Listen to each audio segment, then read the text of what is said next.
มาเบิ่งกันว่าไผ่จะขั้วน้ำสามทีปางบุญส้มเนื้อประเพณีประจำปี2025ที่ทางน้ำบ้านสิไข่เมืองสีโคตรตะบอกไปคลองเจ้าระวังเหนือสวงอ่างประบึกน้ำโซกอาหารเจ้าน้อยเจ้าจากบ้านอ่างสัมมนาส่วนอีกลำหนึ่งในน้ำของเหนือสวงจับปลาเหนือสวงหนึ่งจากบ้านตองปาในเมืองสีโคตรตะบอกเช่นเดียวกันอันดับที่3ขั้วเงินสด5 ล้านกีบและขัน1 มวยส่วนอันดับ4จะได้เงิน3 ล้านกีบเพียงเท่านั้นเจ้าแต่บ่มีขันครับ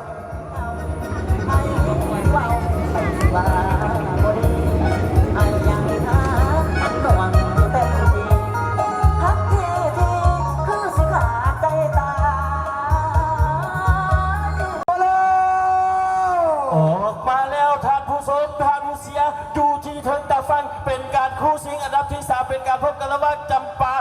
ปาเฮือสวงหนึ่งของพี่น้องบ้านดอกปาไหนดูลองนะฟังมาพบกับไผ่บ่พบมาพบกับเจน้อยห้านอาหารตามสั่งอ่างปลาบึกของพี่น้องบ้านอ่างไงว่าจะเป็นยังไงพี่น้องมาติดตามกันกันหัวเหือคู่กี้สูสีกันลงมาไผ่จะคว้า5 ล้านไผ่จะคว้า3 ล้านพี่น้องเอ้ยขอแล้วตอนนี้จะเป่าหัวเสือมึงร้องหนาวบ้างตอนนี้เริ่มโคตรในหัวเริ่มโคตรในท้ายเริ่มงานตอนนี้แต่ว่าจะเป่าหัวเสือนึงเริ่มตกที่นั่งลำบากไม่พาย จับปลาให้สวงเสียท้ายเจ้าเอาท้ายโบยูเจ้า